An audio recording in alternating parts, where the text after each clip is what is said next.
Assalamualaikum warahmatullahi wabarakatuh. Pada pertemuan ini kita akan membahas materi yaitu kemajuan teknologi dan pertumbuhan.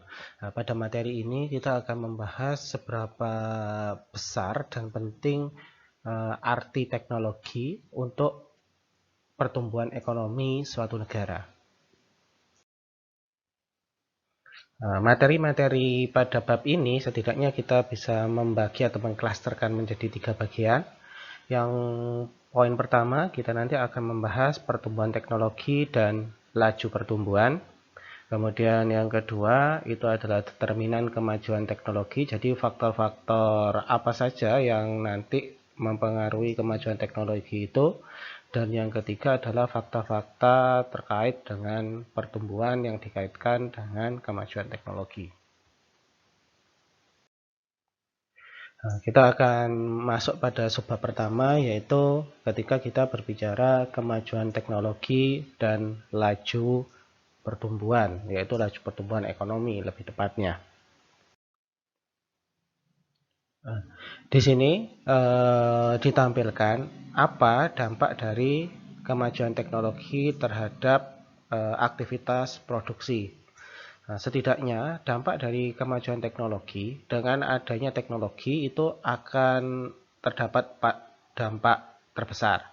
Yang pertama adalah dengan adanya teknologi, maka mampu menghasilkan kuantitas output yang jauh lebih besar dengan kuantitas modal dan tenaga kerja tertentu. Jadi dengan adanya teknologi yang semula di awal dulu kita masih menyederhanakan modal produksi, di mana modal produksi itu dipengaruhi hanya oleh modal dan tenaga kerja, sehingga ketika kita bicara produksi hanya dipengaruhi oleh modal dan tenaga kerja, maka untuk menciptakan output maka hanya diperlukan dua faktor itu. Jika ingin outputnya semakin banyak, maka secara otomatis modal yang diperlukan dan tenaga kerja yang diperlukan juga harus ditambah. Nah, kemudian pada bab ini kita mencoba menambahkan variabel baru ketika ingin melakukan produksi. Selain ada modal dan tenaga kerja, kita tambahkan lagi unsur teknologi. Nah, ternyata di sini ada beberapa perubahan ketika kita masukkan unsur teknologi. Jadi ketika kita ingin menghasilkan output dalam jumlah yang besar, yang semula kita harus menambah modal dan tenaga kerja dalam jumlah yang besar pula sehingga nanti hasilnya seimbang. Ternyata ketika ada unsur teknologi yang masuk, penambahan output dan modal itu dapat ditekan sedemikian rupa. Jadi dengan adanya teknologi itu mampu meningkatkan output produksi suatu perusahaan. Dengan katakanlah hanya menggunakan modal dan tenaga kerja tertentu. Kemudian yang kedua, dapat menghasilkan produk yang jauh lebih banyak. Tentu saja, dengan adanya teknologi, maka barang-barang produksi yang dihasilkan biasanya jauh lebih banyak dan waktu yang dibutuhkan itu akan jauh lebih singkat. Nah, sederhananya kita akan bicara ketika ada perusahaan atau perusahaan tembakau katakanlah. Ada yang satu menggunakan teknologi yang maju, sedangkan yang satunya itu menggunakan teknologi atau pekerja tradisional, yaitu dengan cara melinting sendiri tembakunya. Bagi perusahaan yang dia menggunakan teknologi, mungkin satu harinya dia bisa menghasilkan rokok itu sampai dari lebih banyak daripada produksi yang dilakukan oleh tenaga kerja normal yaitu manusia. Nah, jadi dengan adanya teknologi, maka di sini perusahaan atau produksi itu bisa menghasilkan produk yang jauh lebih banyak. Karena ada mesin katakanlah yang membantu dalam proses produksi. Kemudian dengan adanya teknologi, manfaat yang ketiga adalah mampu menghasilkan produk baru. Itu sudah jelas. Dengan adanya teknologi masuk, maka pasti akan banyak inovasi ataupun riset di dalam perusahaan itu nantinya. Nah, dengan adanya masuknya teknologi, maka setiap barang dan jasa yang dihasilkan oleh masing-masing perusahaan, harapannya dengan masuknya teknologi pasti akan muncul inovasi-inovasi baru sehingga mampu menghasilkan produk-produk baru yang dimana produk baru itu harapannya adalah menyempurnakan produk lama yang sebelumnya diciptakan. Kemudian yang keempat, manfaat atau dampak kemajuan teknologi terhadap produksi itu adalah dapat menghasilkan variasi produk yang lebih besar. Nah, karena ada tadi penelitian atau riset yang biasanya dilakukan oleh perusahaan sehingga mampu menciptakan barang-barang baru, maka secara otomatis barang-barang yang dihasilkan oleh perusahaan juga punya varian pilihan yang cukup banyak. Dengan banyaknya varian atau barang yang dihasilkan itu cukup banyak, tentu saja pasti akan mempermudah perusahaan dalam mencari laba dan juga mempermudah konsumen untuk menentukan pilihannya karena konsumen dapat pilihan yang cukup banyak. Nah, keempat ini adalah dampak dari teknologi terhadap produksi. Jadi kita akan bilang dengan adanya teknologi yang semakin maju dan berkembang, maka produksi terhadap barang dan jasa itu juga pasti akan semakin berkembang cepat dan mampu menghasilkan keuntungan yang cukup tinggi. Nah, kemudian di sini kita akan membahas hubungan antara output dan tingkat teknologi. Nah, di sini dikatakan tingkat teknologi atau state of technology ya. Di situ adalah variabel yang memberitahukan kita berapa banyak output yang dapat diproduksi berdasarkan jumlah modal dan tenaga kerja tertentu. Ya, jadi di sini dikatakan bahwa dengan adanya teknologi ya, semula kita akan bilang di awal bahwa ketika ingin menciptakan barang ataupun output yang kita sebut dengan Y itu di materi-materi terdahulu kita hanya membutuhkan dua saja, yaitu kapital kemudian dengan penambahan tenaga kerja ya. Jadi semakin banyak modal yang dipunya, kemudian semakin banyak tenaga kerja yang dipunya, K-nya semakin banyak, N-nya semakin banyak, maka output yang dihasilkan nantinya itu akan jauh lebih besar pula. Nah, pada tahapan ini kita menambahkan unsur baru yaitu yang namanya teknologi, yaitu A. Nah, sehingga kita punya model persamaan yang baru. Nah, ketika perusahaan itu ingin menciptakan barang atau jasa, maka yang semula cuma punya dua model, dua variabel yang bisa menciptakan barang dan jasa, sekarang kita kena bahan unsur yaitu teknologi. Di mana ketika kapital atau modalnya itu ditambah, kemudian tenaga kerjanya ditambah, serta teknologi itu ditambah dan terus diperbarui, maka output yang diciptakan juga akan semakin banyak. Sebaliknya, ketika kita mencoba untuk mengurangi modal, kemudian mengurangi tenaga kerja, bahkan mencoba menghilangkan teknologi, maka secara otomatis output yang diciptakan itu pasti akan berkurang. Nah, dari persamaan yang di atas tadi, yaitu di mana output suatu perusahaan itu dipengaruhi oleh modal, kemudian oleh tenaga kerja dan teknologi, ya, kita bisa menulis persamaan ini Y sama dengan F K, N, A itu menjadi Y sama dengan F K, A kali N. Apa maksudnya seperti ini?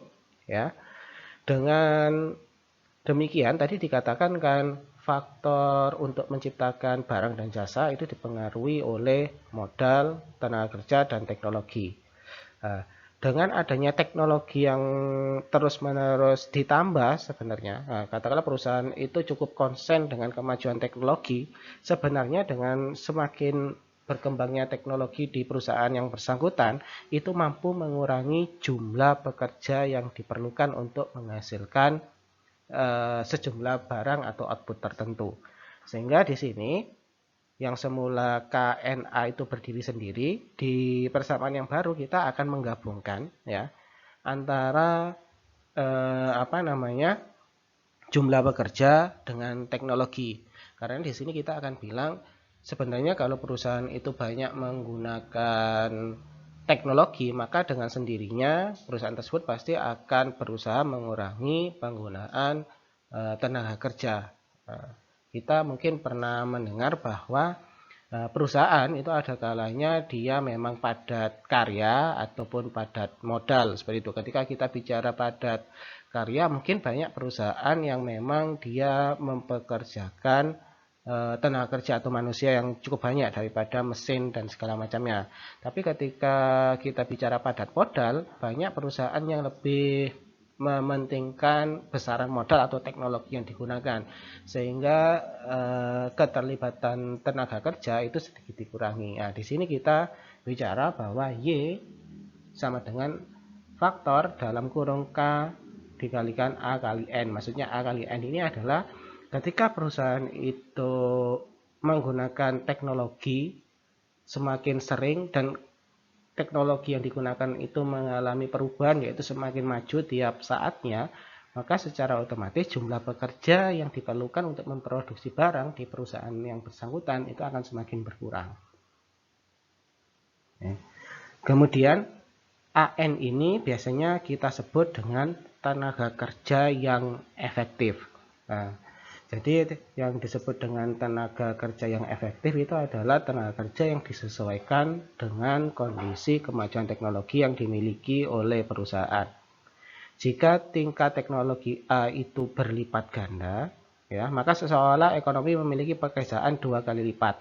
Nah, sederhananya, ketika teknologi yang ada di perusahaan itu terus dikembangkan melalui riset-riset, walhasil, ya, maka secara otomatis output yang dihasilkan di perusahaan tersebut akan semakin banyak dan tenaga yang diperlukan atau biaya yang diperlukan untuk menghasilkan output tersebut semakin murah, karena mau tidak mau SDM itu lama-kelamaan akan semakin dikurangi dan digantikan oleh mesin, di mana mesin itu pekerjaannya akan jauh lebih cepat, kemudian output yang dihasilkan juga jauh lebih besar.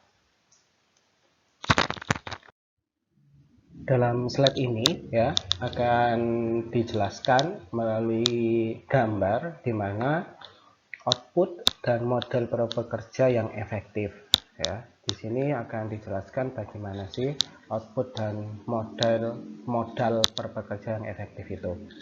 Nah, sesuai dengan dengan gambar kurva ini, di mana modal per pekerja yang efektif dan hubungan antara output per pekerja yang efektif itu berhubungan lurus, di mana ketika modal per pekerja yang efektif itu ditambah, maka proporsinya sama dengan output per tenaga kerja yang efektif juga akan semakin naik. Sederhananya kita akan bilang ketika modal itu dalam perusahaan ditambah ya 2 kali, maka secara otomatis output yang dihasilkan juga akan meningkat 2 kali.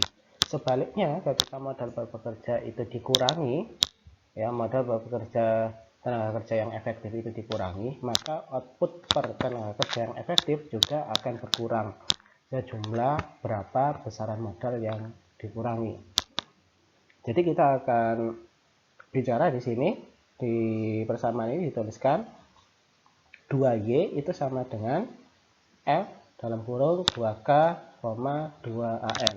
Jadi di sini kita bisa katakan ketika kapital itu ditambah 2 kali, kemudian ketika teknologi dikalikan dengan sumber daya manusianya itu kita kalikan 2 kali, maka hasil akhirnya output juga akan meningkat banyak 2Y.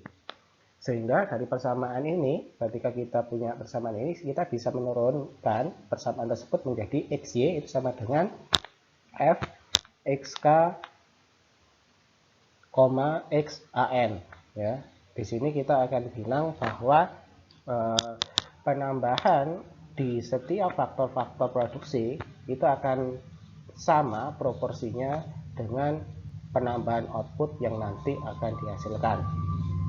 Nah, sekarang untuk mempermudah penjelasan ini kita akan memisalkan jika X ya. Jika X itu kita kasih sama dengan 1/n atau 1/n, maka secara otomatis persamaan yang kita punya ini itu akan berubah menjadi seperti ini, di mana Y dikalikan A per N, jadi Y per AN, sama dengan F, K-nya dikalikan 1 per AN, jadi K per AN, kemudian X dikalikan 1 per AN, jadi AN per AN sama dengan 1. Nah, kemudian dari persamaan ini ya, kita akan turunkan lagi Y 1 per AN sama dengan K per AN, karena 1 bisa kita hilangkan.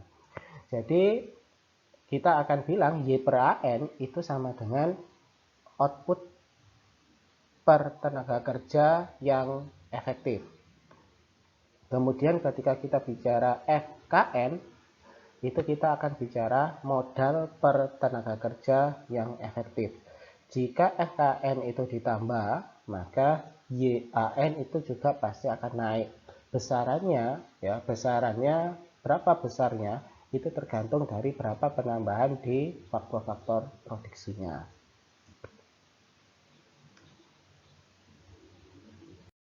Kemudian di sini akan dijelaskan terkait interaksi antara output dan modal, di mana dalam kondisi mapan. Nah, maksud kondisi mapan di sini apa? Di situ dijelaskan pada kondisi mapan, output per pekerja yang efektif dan modal per pekerja yang efektif itu bersifat konstan. Ya. Jadi dikatakan kondisi mapan itu adalah ketika tidak ada lagi perubahan, ya, baik antara output dan modal, di mana kondisi mapan ini berarti telah mencapai titik maksimum ya antara output dan modal dalam suatu perusahaan. Nah, maka itu disebut dengan kondisi mapan. Output per pekerja dan modal per pekerja tumbuh pada tingkat kemajuan teknologi. Jadi kalau sekarang kita memasukkan teknologi, kita akan bilang bahwa output yang dihasilkan masing-masing pekerja ataupun modal yang dibutuhkan oleh masing-masing pekerja ya, outputnya bisa naik atau turun, modalnya bisa bertambah atau dikurangi dalam melakukan produksi, itu akan sangat-sangat tergantung pada tingkat kemajuan teknologi yang digunakan pada suatu perusahaan. Nah, ketika perusahaan itu menggunakan teknologi yang cukup tinggi, kemudian sering melakukan riset terhadap teknologi-teknologi yang mereka punya, maka secara otomatis modal yang digunakan akan semakin besar untuk biaya riset dan segala macamnya. Nah, kemudian SDM yang digunakan tentu saja akan semakin berkurang ketika kita melihat persamaan yang sebelumnya tadi. Nah, efeknya apa? Output yang dihasilkan biasanya akan memiliki kecenderungan jauh lebih bagus daripada sebelumnya dan juga jauh lebih banyak. Nah, output dan modal itu tumbuh pada tingkat yang sama seperti tenaga kerja yang efektif ya. Jadi kalau ditanya output sama modal itu berapa besarnya tumbuhnya? Apakah 1%, 2%, 5%, atau 10%? Itu akan tergantung dari tenaga kerja yang efektif. Nah, tenaga kerja yang efektif itu yang kayak gimana? Tenaga kerja yang efektif tadi kan ditanya, yang dijelaskan adalah ketika sumber daya manusia itu dikalikan dengan jumlah atau teknologi yang digunakan. Nah, jadi di bab ini kita akan bilang bahwa peran teknologi itu cukup krusial dalam menentukan output yang ada di perusahaan, dalam menentukan jumlah modal yang digunakan dalam perusahaan sampai dengan penggunaan sumber daya manusia yang digunakan. Output pekerja yang efektif itu naik dengan modal bekerja yang efektif, tetapi dengan tingkat yang menurun. Nah, itu maksudnya gimana? Jadi output per pekerja ketika suatu perusahaan itu mencoba untuk menaikkan output per pekerja yang efektif, ya, secara otomatis modal yang dibutuhkan, modal per pekerja yang efektif itu juga harus dinaikkan.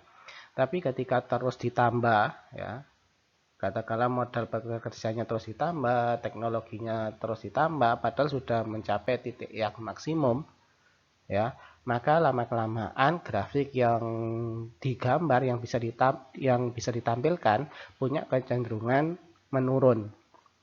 Nah, hal ini sebenarnya sama seperti apa namanya, beberapa materi yang kita pelajari di makro 1 ataupun pengantar makro yang sebelumnya, di mana ketika output itu sudah maksimum ya, output yang dihasilkan itu sudah maksimum, tetapi kita masih ingin menambah faktor-faktor produksi yang kita punya ya, dengan tujuan inginnya mendapatkan laba yang semakin besar, tapi labanya sudah maksimum, maka ketika kita memaksa untuk menambah faktor-faktor produksi, maka bukan keuntungan yang didapat, tapi akan semakin rugi. Hal ini juga berlaku sama di sini.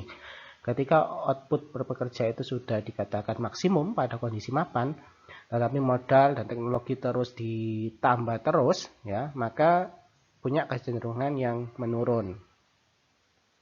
Nah, kemudian di sini dijelaskan investasi sama dengan tabungan ya. Ini sebenarnya sudah pernah kita bahas, di mana ketika kita bicara investasi dan tabungan itu punya kecenderungan yang sama ya. Maksudnya gimana? Nah, kita akan berangkat yang pertama, setiap orang tentu saja punya pendapatan ketika nanti dia bekerja. Nah, dari pendapatan itu kemudian kita kemarin juga belajar yang namanya disposable income. Dari pendapatan itu ketika pendapatan sudah Anda dapat, kemudian Anda memiliki beban seperti pembayaran pajak, kredit, ataupun hutang-hutang lainnya, ya, ketika itu sudah terbayarkan, maka sisa dari pendapatan yang sudah dikurangi dengan pajak ataupun utang-hutang lainnya, itu yang kita sebut disposable income. Nah, dari situ siap dibelanjakan. Nah, tapi biasanya konsumen ataupun individu itu tidak akan membelanjakan semua pendapatan yang mereka punya. Sebagian dibelanjakan, tapi biasanya sebagian besar itu ditabung atau diinvestasikan. Nah, dari situ kita akan bicara bahwa sisa pendapatan yang tidak dibelanjakan itu biasanya akan ditabung atau diinvestasikan. Sehingga di sini kita akan bilang investasi itu biasanya akan sama seperti tabungan pribadi atau swasta. Sehingga di sini kita punya persamaan ya.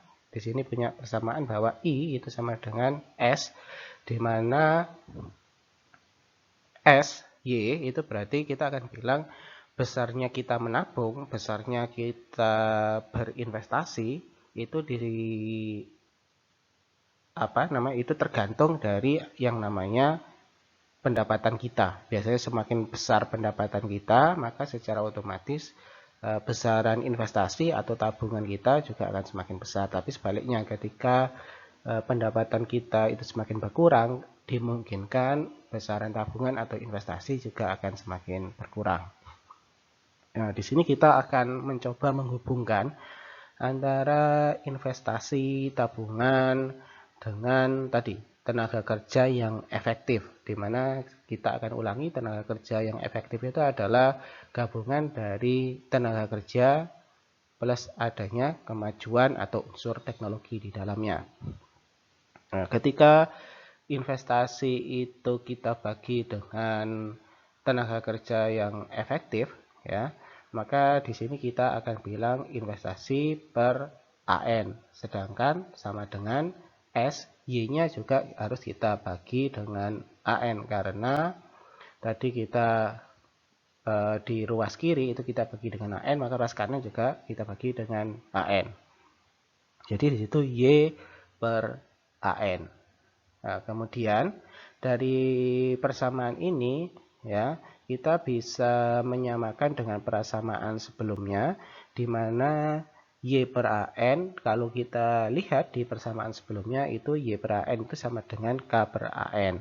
Jadi di sini bisa kita tulis per AN itu sama dengan SF ya, SF dalam kurung K per AN ya. Nah, kemudian di sini kita akan belajar di mana bagaimana ketika ada yang namanya penyusutan modal. Kemudian di sini ada kemajuan teknologi, kemudian ada pertumbuhan populasi, katakanlah seperti itu. Nah, kita akan bilang bahwa modal itu selamanya ketika kita punya modal, ya, baik itu berupa mesin, berupa bangunan, ataupun apapun itu juga, pasti ada biaya penyusutannya. Kemudian ketika kita bicara teknologi, ya, perusahaan yang bagus tentu saja akan berusaha meningkatkan teknologinya dari waktu ke waktu. Kemudian ketika kita bicara populasi, maka sama, populasi itu punya kecenderungan selalu mengalami pertumbuhan. Nah, di sini dikatakan laju pertumbuhan tenaga kerja yang efektif yaitu AN ya. Kalau kita tanya berapa sih besarnya laju pertumbuhan atau gimana cara ngukur laju pertumbuhan tenaga kerja yang efektif atau AN itu? Nah, AN itu bisa didapat dengan cara menambahkan kemajuan teknologi ditambah dengan laju pertumbuhan populasi. Sehingga bisa kita tulis GA plus GN. Ya. Jadi kita bisa contohkan di sini, jika jumlah pekerja itu tumbuh sebanyak 1%, katakanlah, berarti kita akan bilang laju pertumbuhan populasinya itu bertumbuh sebanyak 1%. Kemudian tingkat kemajuan teknologi itu tumbuh 2%, yaitu kita bicara GA-nya itu 2%. Kemudian ditanya berapa nilainya AN, ya, berapa nilainya pertumbuhan tenaga kerja yang efektif, maka kita tinggal menjumlahkan 1% ditambah dengan 2% sama dengan 3%. Jadi kita akan mendapatkan laju pertumbuhan tenaga kerja yang efektif AN itu sebanyak 3%. Nah, kemudian kita akan balik lagi ke tingkat inflasi. Tingkat investasi yang diperlukan untuk mempertahankan tingkat modal per pekerja yang efektif. Nah, di sini akan dijelaskan, kemudian kan mau tidak mau kita itu harus pada kondisi mapan, yaitu kondisi maksimum. Ketika kondisi maksimum, maka keuntungan perusahaan juga akan maksimum. Kemudian penggunaan modal, tenaga kerja, sampai dengan teknologi itu bisa secara efektif digunakan secara maksimum. Nah, gimana caranya menjaga kondisi mapan, di mana semuanya dalam keadaan maksimum? Nah, di sini kita akan jelaskan bagaimana tingkat investasi yang diperlukan untuk mempertahankan agar modal bekerja itu efektif. Maka di situ akan ditulis investasi sama dengan depresiasi K atau depresiasi kapital, yaitu karena kita tadi bicara modal itu pasti akan mengalami penyusutan, ditambah dengan GA plus GN. Ya, GA plus GN itu kita sebut di atas tadi adalah tingkat kemajuan teknologi ditambah dengan laju pertumbuhan populasi dikalikan dengan kapital. Nah, dari persamaan di awal ini kita bisa merubahnya menjadi persamaan yang kedua, di mana K-nya itu kita keluarkan sehingga I itu sama dengan depresiasi plus GA plus GN dikalikan K. Nah, kemudian kita tetap akan menggunakan acuan tenaga kerja yang efektif yaitu AN ya. Kalau luas kiri itu kita bagi dengan 1/n, maka di situ I plus AN, karena luas kiri dan luas kanan itu harus sama, maka di luas kanan pun harus dibagi dengan 1/n. Sehingga di sini dapat kita dapatkan dalam kurung depresiasi plus GA plus GN dan kurung K plus AN. Nah, dari beberapa persamaan tadi, kita akhirnya mampu mendapatkan dinamika model dari modal dan output per pekerja yang efektif. Jadi di sini kita akan mendapatkan bagaimana sih modal dan pekerja yang efektif itu seperti apa, modal per pekerja yang efektif itu seperti apa, dan output per pekerja yang efektif itu seperti apa. Ya. Di sini dikatakan jika tingkat modal ya efektif berada pada KAN ya, kita akan bilang jika tingkat modal efektif itu berada di KAN, yaitu ada di sini, output per pekerja yang efektif itu sama dengan AB ya. Berarti kalau KN-nya di sini, maka output per pekerja yang efektif ada di antara A dan B. Kemudian itu outputnya. Nah, kemudian kalau ditanya investasi yang efektif ada di mana? Investasi per pekerja yang efektif itu ada di A dan C. Nah, jadi kita akan bisa menjawab ketika ada gambar kurva seperti ini, kalau modal yang efektif itu ada di KN sini, maka kita akan bilang output per pekerjanya ya itu ada di A dan B, kemudian investasinya yang efektif itu ada di A dan C. Kemudian di sini dikatakan jumlah investasi yang diperlukan untuk mempertahankan tingkat modal per pekerja yang efektif sama dengan AD ya. Harusnya kan ketika dikatakan dalam kondisi yang mapan ya, maka seharusnya kan ada di posisi KAN bintang. Tapi di sini kan ternyata investasi sama investasi yang diperlukan itu kan jumlahnya beda. Nah, kita di sini ditanya investasi untuk mempertahankan tingkat modal yang efektif itu harusnya ada di mana? Nah, kita bisa menjawab di sini. Nah, hal ini menunjukkan bahwa investasi aktual ya, kalau kita bicara di model yang seperti ini ya, di mana modelnya ada di sini, investasi yang diperlukan untuk mempertahankan tingkat modal per pekerja itu harusnya naik. Harusnya ada di KAN ya. Jadi ketika kita ada di KAN ini kan investasi yang diperlukan itu jumlahnya jauh lebih sedikit daripada investasi yang efektif. Agar modal dan output per pekerja itu efektif dan dalam kondisi makan, maka mau tidak mau ya investasinya ya, investasi yang diperlukan itu harus dinaikkan. Ya, katakanlah yang semula investasi yang diperlukan itu cuma 5, tapi dia harus dinaikkan. Demikian juga investasi yang efektif ya, investasi yang efektif kan dia melebihi. Gimana caranya bisa diturunkan agar sama seperti investasi yang diperlukan. Ketika investasi yang diperlukan sama dengan investasi efektifnya, maka ini dikatakan dalam kondisi yang mapan, di mana investasi efektif itu sama dengan investasi yang diperlukan. Oke, untuk penjelasan terkait gambar ini ya, ini akan dilanjutkan di slide di mana dinamika modal dan output per pekerja yang efektif. Tadi kita di slide sebelumnya itu membahas ketika modal per pekerja dan output per pekerja itu ada di daerah sini. Pada saat ada di daerah sini itu dikatakan masih belum dikatakan efektif atau dalam kondisi yang mapan. Ketika modal per pekerja ataupun output per pekerja itu belum pada kondisi mapan, maka secara otomatis nanti akan menuju ke titik mapan yang baru atau ke titik keseimbangan yang ingin dituju.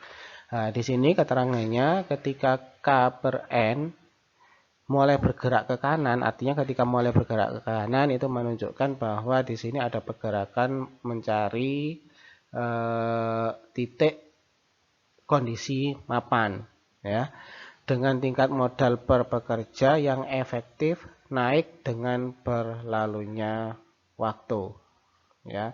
Di sini dia mulai mengalami kenaikan. Nah, kemudian di sini dijelaskan ini akan terus naik hingga investasi per pekerja ya. Investasi per pekerja yaitu ini. Investasi per pekerja yang efektif cukup untuk mempertahankan tingkat modal per pekerja yang ada. Hingga modal per pekerja yang efektif sama dengan K plus AN bintang.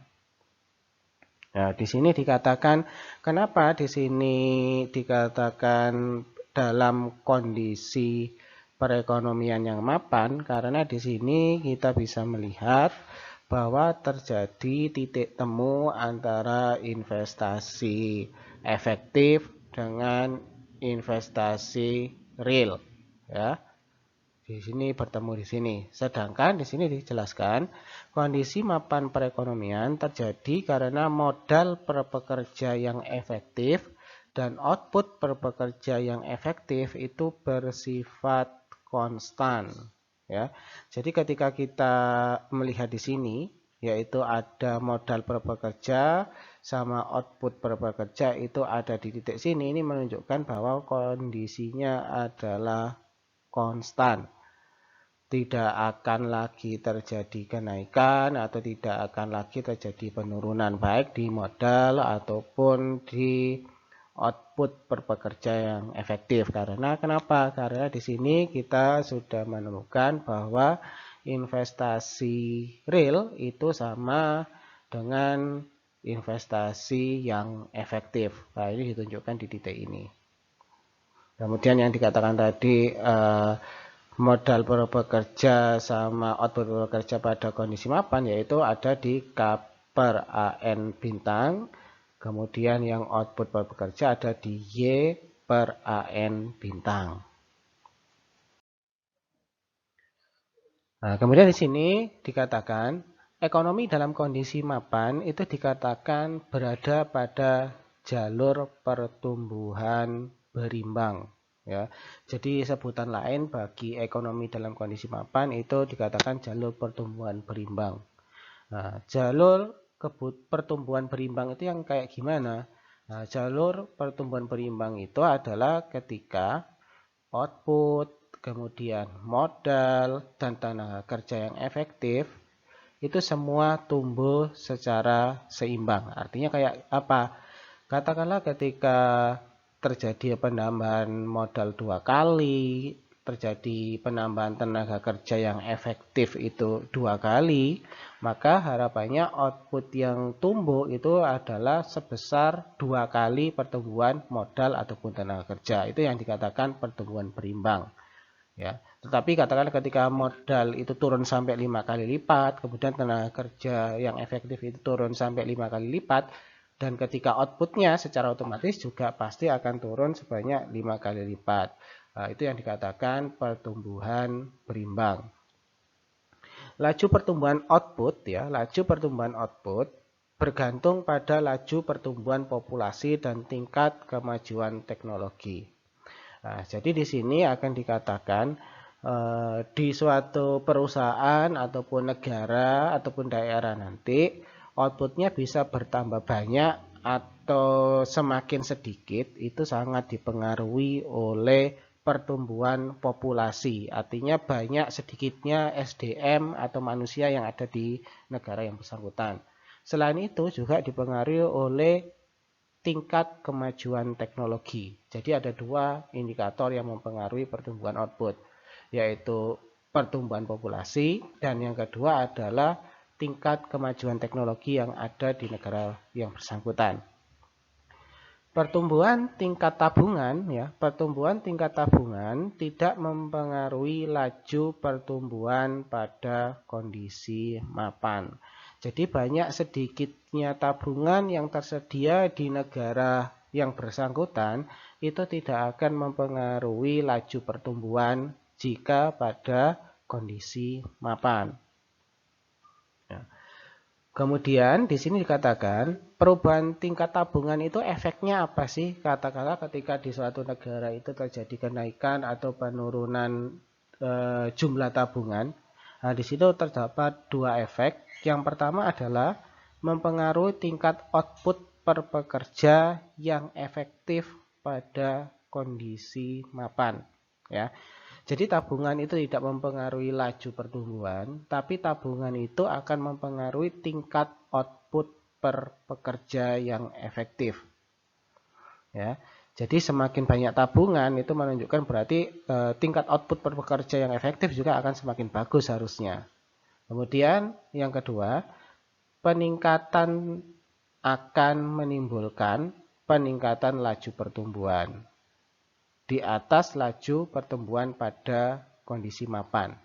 Nah, jadi tabungan ini pada kondisi mapan memang tidak mempengaruhi pertumbuhan laju pertumbuhan pada kondisi mapan. Akan tetapi ya, peningkatan tabungan selama beberapa waktu saja itu pasti akan mempengaruhi laju pertumbuhan pada kondisi mapan. Nah, setelah kondisi mapan, ketika ada peningkatan tabungan kembali ya, maka itu akan mempengaruhi kondisi mapan yang baru. Nah, di sini akan dijelaskan apa peningkatan atau pengaruh dari terjadinya peningkatan tabungan. Nah, di sini dikatakan mana sih yang terjadi peningkatan tabungan? Peningkatan tabungan itu di sini dikatakan dari S0 menuju S1. Itu yang dikatakan terjadinya peningkatan tabungan. Ya. Terjadinya peningkatan tabungan, di sini ada penjelasannya. Yang pertama adalah pengaruh peningkatan tabungan dari S0 menjadi S1 ya, menimbulkan peningkatan output per kapita. Menimbulkan peningkatan output per kapita ini bisa kita lihat ketika di S0 ya, output per kapitanya ada di titik ini. Nah, kemudian ketika tabungan ditingkatkan ya, maka output per kapitanya naik berada di sini. Itu menunjukkan berarti kalau tabungannya itu naik, output per kapitanya juga pasti akan naik. Nah, selain output per kapita, ketika tabungan itu meningkat, modal per pekerja yang efektif pada kondisi mapan itu juga ikut naik. Dari K per AN 0 ada di sini, tabungannya S0, kemudian ketika tabungan meningkat menjadi S1, dia naik itu ditunjukkan bergeser ke kanan, berarti modal per pekerja yang efektif itu semakin banyak, ada di K per AN. Jadi naik dari K per AN 0 naik ke K per AN 1. Kemudian di poin yang kedua, peningkatan tingkat tabungan akan menggeser hubungan investasi naik ya.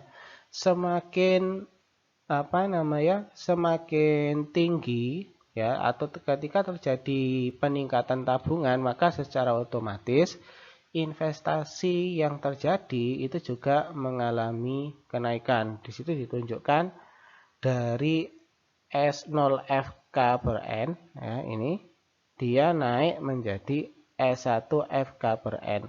Kenapa di situ dikatakan ketika tingkat tabungan itu menggeser, hubungan investasi juga akan naik? Karena di awal kita tadi mengatakan bahwa tabungan itu sama dengan investasi, yang kita simbolkan tadi S sama dengan I.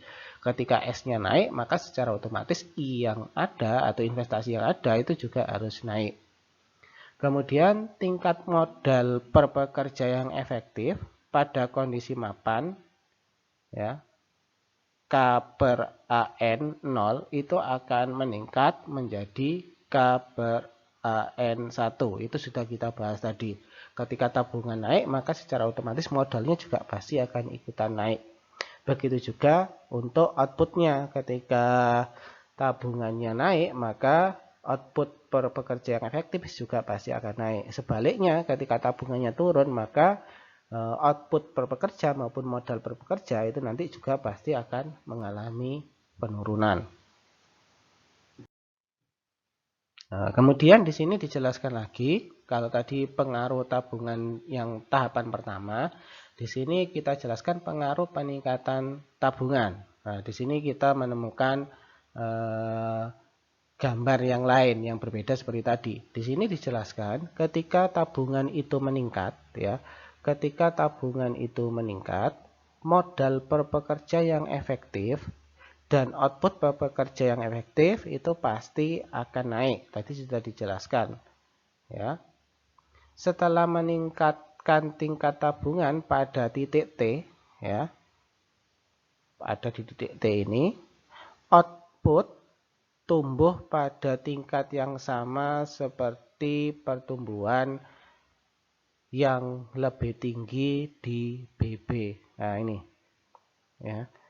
Jadi secara otomatis ya, tingkat tabungan itu ya, ketika tabungan itu naik, maka output untuk sementara waktu itu juga pasti akan naik pula. Nah, ini dijelaskan di sini. Ya, semula ada di A, kemudian terjadi peningkatan, maka dia akan mengalami kenaikan seperti ini. Berada di BB. Oke. Dalam suatu perekonomian, ya, dengan kemampuan teknologi dan pertumbuhan populasi, output tumbuh dengan berlalunya waktu. Jadi ketika kita bicara perekonomian suatu negara, ya, ketika teknologi itu semakin maju dan berkembang, kemudian populasi juga semakin banyak di suatu negara yang bersangkutan, maka efeknya apa? Efeknya adalah output juga pasti akan tumbuh dengan sendirinya. Karena dengan banyaknya manusia atau populasi dan dengan didukung dengan teknologi yang semakin maju pula, maka mau tidak mau adanya output untuk memenuhi kebutuhan masyarakat yang ada di suatu negara juga pasti harus meningkat. Peningkatan itu bisa dibantu dengan semakin majunya teknologi dan semakin besarnya populasi yang ada. Dalam kondisi mapan, output pekerja yang efektif dan modal pekerja yang efektif itu ada pada kondisi konstan. Ya. Jadi yang perlu diingat, yang dikatakan dalam kondisi mapan, ya, yaitu ketika output per pekerja dan modal per pekerja yang efektif itu berada pada sifat yang konstan atau tetap. Output per pekerja dan modal per pekerja itu tumbuh pada tingkat kemajuan teknologi. Ya. Banyak sedikitnya output sama modal di masing-masing pekerja, ya, itu akan sangat dipengaruhi dengan adanya teknologi. Semakin maju teknologi, output yang tercipta semakin banyak dan modal per pekerja itu bisa tergantung semakin banyak dan juga semakin sedikit. Gitu. Kemudian output dan modal tumbuh pada tingkat yang sama seperti tenaga kerja yang efektif. Dan karena itu tingkat yang sama laju pertumbuhan jumlah pekerja ditambah dengan kemajuan teknologi.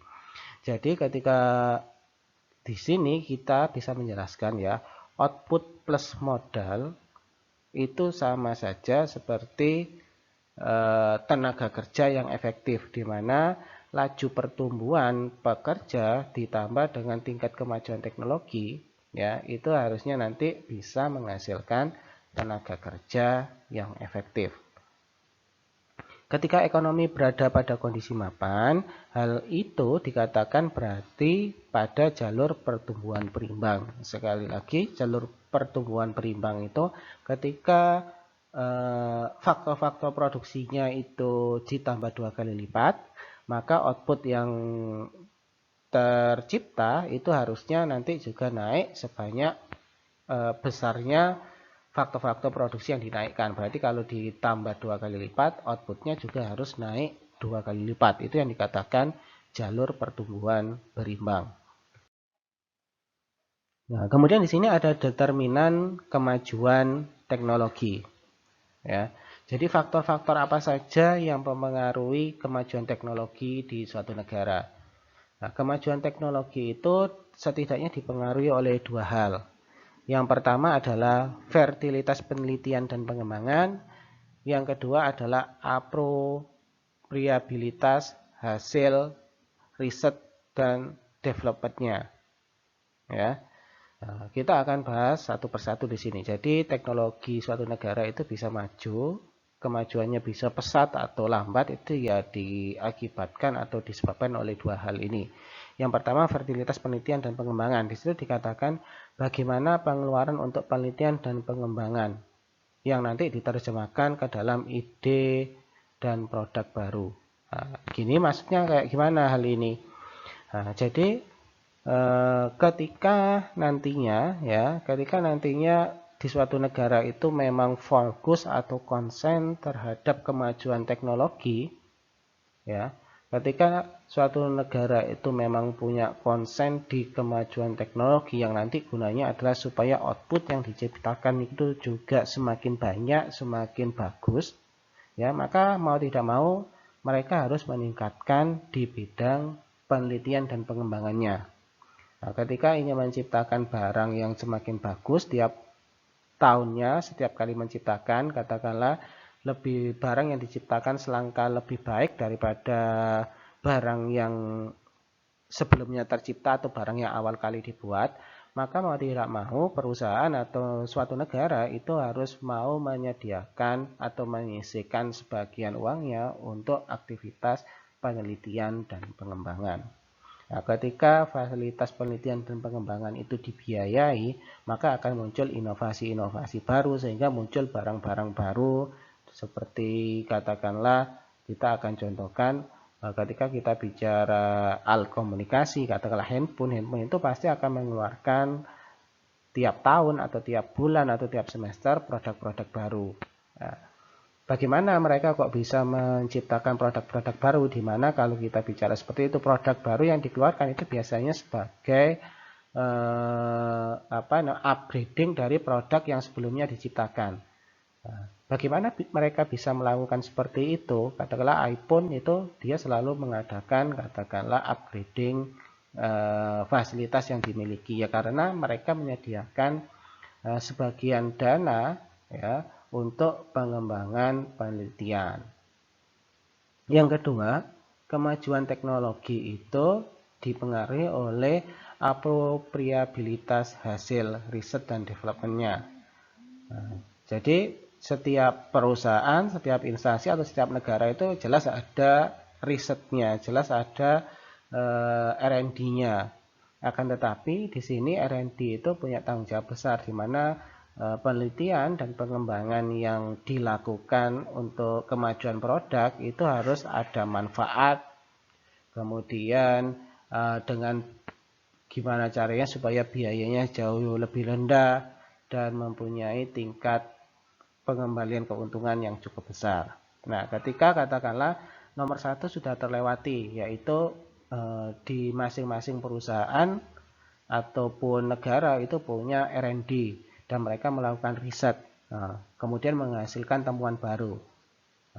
Tahapan ke-1 sudah terlaksana, tapi di tahapan 2, ketika riset yang dilakukan berhasil menciptakan barang baru atau temuan baru, tetapi biayanya jauh lebih besar, tapi manfaatnya tidak sebagus yang diharapkan, maka biasanya kemajuan teknologi itu tidak akan mendukung terciptanya output yang jauh lebih bagus, karena dengan adanya barang baru itu tidak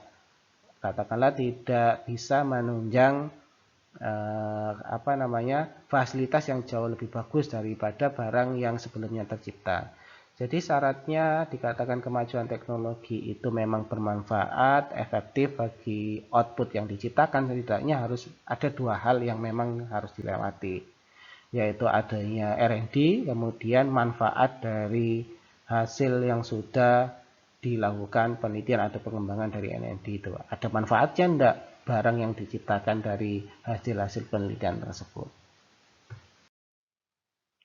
Nah, kita akan membahas lebih dalam terkait dengan fertilitas proses penelitian. Ya.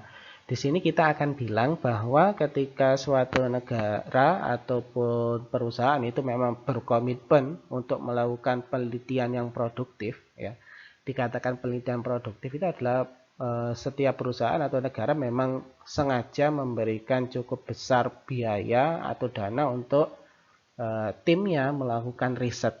Nah, ketika perusahaan atau negara punya komitmen seperti itu, maka mereka mau tidak mau memang harus mengeluarkan biaya yang cukup tinggi ya untuk memfasilitasi riset itu. Tujuannya apa? Ketika risetnya dibiayai dengan biaya yang tinggi, kemudian penelitiannya memang dilakukan dengan bagus oleh orang-orang profesional, harapannya adalah muncul barang baru. Nah, ketika muncul barang baru, ya itu sebenarnya indikator bahwa ketika tercipta barang baru, ya maka secara otomatis kemajuan teknologinya juga pasti akan naik. Namanya sudah barang baru, ketika muncul produk baru atau barang baru, biasanya produk baru ini harusnya mampu menyempurnakan produk-produk atau temuan-temuan yang sebelumnya sudah tercipta. Nah, untuk menciptakan produk baru, kemudian kemajuan teknologinya juga semakin berkembang, tentu riset atau penelitian yang dilakukan itu bukan riset atau penelitian yang tiba-tiba barang tersebut langsung jadi. Biasanya riset yang dilakukan itu berawal dari penelitian dasar dulu. Nah, dari penelitian dasar kemudian dikembangkan sehingga muncul yang namanya penelitian dan pengembangan terapan. Nah, ketika sudah melalui penelitian dan pengembangan terapan, baru nanti terwujud produk baru dengan tingkat kemajuan teknologi yang cukup canggih. Nah, fertilitas proses penelitian setelah kita jelaskan per tahap ini contohnya seperti apa? Jadi setiap barang baru atau produk baru itu selalu bermula dari penelitian dasar ya. Contohnya saja ketika kita berbicara katakanlah komputer. Nah, untuk menjadi suatu komputer atau laptop itu kan butuh penelitian yang cukup lama dengan biaya yang cukup tinggi. Dan tentu saja harus melalui penelitian dasar dulu. Tidak serta-merta orang bisa menciptakan komputer. Jelas ada penelitian dasarnya dulu. Katakanlah mereka berawal dari chipnya dulu, dari prosesornya dulu, ya, dari arus listriknya dulu, baru mereka rakit menjadi penelitian dan pengembangan terapan. Nah, setelah dari penelitian dasar, katakanlah mereka sudah menemukan chipnya, kemudian menemukan prosesornya, ya, kemudian menemukan RAM-nya, maka secara otomatis mereka mengadakan penelitian lanjutan. Gimana caranya menghubungkan penelitian-penelitian dasar tersebut hingga nanti penelitian-penelitian dasar itu dihubungkan menjadi penelitian dan pengembangan terapan hingga jadi sebuah laptop seperti itu. Nah, itu ketika kita bicara katakanlah laptop. Begitu juga seperti katakanlah ketika kita bicara mobil. Nah, untuk menciptakan suatu mobil, pesawat terbang, kereta api, jelas harus ada riset dasarnya dulu. Tidak serta-merta barang tersebut ketika kita mencoba melakukan penelitian tiba-tiba sudah jadi kereta api, pesawat terbang ataupun mobil. Mesti berawal dari penelitian dasar yaitu hal-hal kecil terlebih dahulu. Itu yang disebut dengan fertilitas ya, pertumbuhan proses penelitian. Jadi tidak mungkin suatu perusahaan itu langsung mempunyai barang yang bagus dengan spek yang bagus dan barang jadi. Tentu ada penelitian dasar terlebih dahulu. Kemudian ada apropriabilitas hasil penelitian. Tadi dikatakan kalau sudah melakukan penelitian, kemudian sudah ada barangnya, kemudian apa manfaatnya? Nah, harapannya di situ. Banyak penelitian yang dilakukan, muncul barang-barang baru, tetapi manfaatnya tidak sebagus dengan barang yang sebelumnya sudah ada. Nah, ketika hal itu terjadi, berarti kan bisa kita katakan, ya, penelitian yang dilakukan itu kurang begitu manfaat. Tapi sebaliknya, ketika penelitian itu berhasil menciptakan barang baru, di mana manfaat yang diperoleh itu jauh lebih banyak daripada barang yang lama, maka dikatakan penelitiannya itu akan berjalan lancar dan berhasil. Nah, biasanya ketika barang yang diciptakan itu mengalami keberhasilan dan manfaatnya jauh lebih besar, maka muncul yang namanya hak paten. Ya, jadi biasanya penelitian-penelitian yang memang bermanfaat dan mempunyai nilai ekonomi yang cukup tinggi, biasanya akan langsung dipatenkan. Nah, kenapa kok harus dipatenkan? Setidaknya di situ ada dua alasan. Nah, penelitian-penelitian yang memang mempunyai manfaat yang tinggi, ya, harus dipatenkan karena ada dua syarat itu. Dengan adanya paten itu akan melindungi penemuan di masa depan dan menyediakan insentif bagi perusahaan yang melakukan penelitian dan pengembangan. Jadi ketika muncul barang baru ataupun alat baru, metode baru atau cara baru, nah, itu pasti akan berguna untuk masa sekarang bahkan untuk masa depan. Nah, supaya tidak disalahgunakan oleh orang-orang lain yang tidak punya tanggung jawab, maka biasanya akan dipatenkan. Ketika dipatenkan itu akan punya manfaat ya. Manfaatnya apa? Manfaatnya itu lebih kepada si penemunya. Ya, dan si perusahaan yang membiayai penemu tersebut. Sehingga ada insentif, ada balas jasa bagi siapa yang mau menggunakan barang temuan tersebut, ya. Yang kedua, menjadikan penemuan yang ada itu tersedia bagi pemakai potensial tanpa restriksi, ya. Jadi dengan adanya hak paten, maka secara otomatis barangnya itu ketika menjadi suatu barang atau jasa, ya sudah, ketika dipatenkan itu bisa dikonsumsi oleh publik, ya. Tapi ya bisa dikonsumsi oleh publik, tapi publik tahu siapa yang menciptakan barang ini, sehingga penemuan-penemuan yang berharga itu biasanya pasti akan dipatenkan. Selain untuk melindungi si penemu sendiri supaya mendapatkan katakanlah insentif, nah, ketika penemu dikasih paten kemudian dikasih insentif, maka secara otomatis penelitian dan pengembangan bagi si peneliti sendiri itu mereka akan melakukan riset lagi dan melakukan riset kembali. Tujuannya apa? Supaya mereka dapat menciptakan barang baru dan barang baru. Karena ada insentif yang menunggu, sederhananya seperti itu. Dan penemuan mereka itu akan bermanfaat bagi orang lain.